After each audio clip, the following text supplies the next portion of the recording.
सबसे पहले उस ऑफिसर की बात करते हैं जो 12th फेल मूवी आने के बाद बहुत ज्यादा चर्चा में है। जी सही समझा आपने, IPS।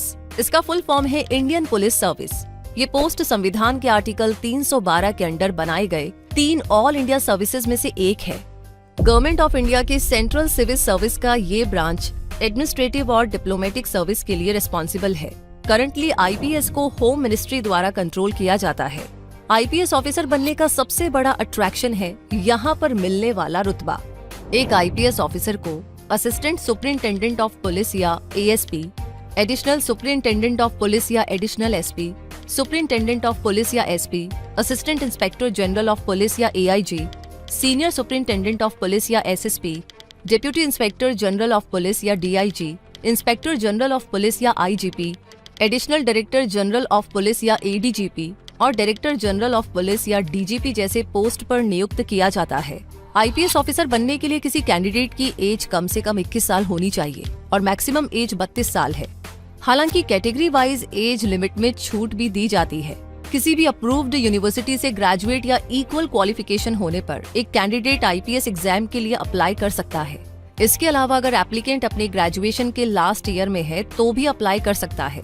जहां तक बात है फिजिकल फिटनेस की, तो इन सभी क्राइटेरिया को पूरा करना होता है जैसा कि इस चार्ट में दिखाया गया है।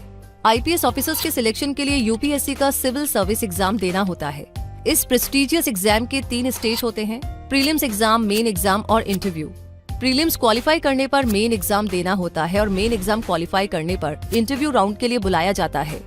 और मेडिकल एग्जाम में कैंडिडेट का diabetes test, hearing ability, blood and urine test, BP, lungs and heart rate, chest x ray और hernia test, standard height, weight और आई टेस्ट किए जाते हैं। अगर IPS ऑफिसर की सैलरी देखें तो ये 56,100 रुपए से शुरू होती है और 2,25,000 रुपए तक जा सकती है। इसके अलावा गवर्नमेंट फैसिलिटी के तौर पर सरकारी घर, हाउस हेल्पर्स, ड्राइवर और एक गाड़ी जैसी कई सुविधाएं भी मिलती हैं। DGP रैंक पर पहुंचने से IPS ऑफिसर की सैलरी 2,25,000 तक पहुंच जाती है। 2023 में UPSC सिविल सर्विसेज के लिए 11 लाख कैंडिडेट्स ने अप्लाई किया था और टोटल 14,624 कैंडिडेट्स ने मेन एग्जाम के लिए क्वालिफाई किया था। फाइनली UPSC ने 2,916 कैंडिडेट्स को पर्सनैलिटी टेस्ट इंटरव्यू के लिए सिलेक्ट किया था, जिसमें लगभग 1,160 वैकेंसीज को फिल किया जाएगा। फाइनल रिजल्ट मई 2024 में आ सकता है। इंडिया के अगर जांबाज IPS ऑफिसर्स की बात करें तो इनमें IPS नवनीत सिकेरा का नाम आता है, जो 1996 बैच के IPS ऑफिसर हैं और उत्तर प्रदेश काडरा को सर्व करते हैं। इनके ऊपर एक वेब सीरीज भी बनी थी, भौकाल।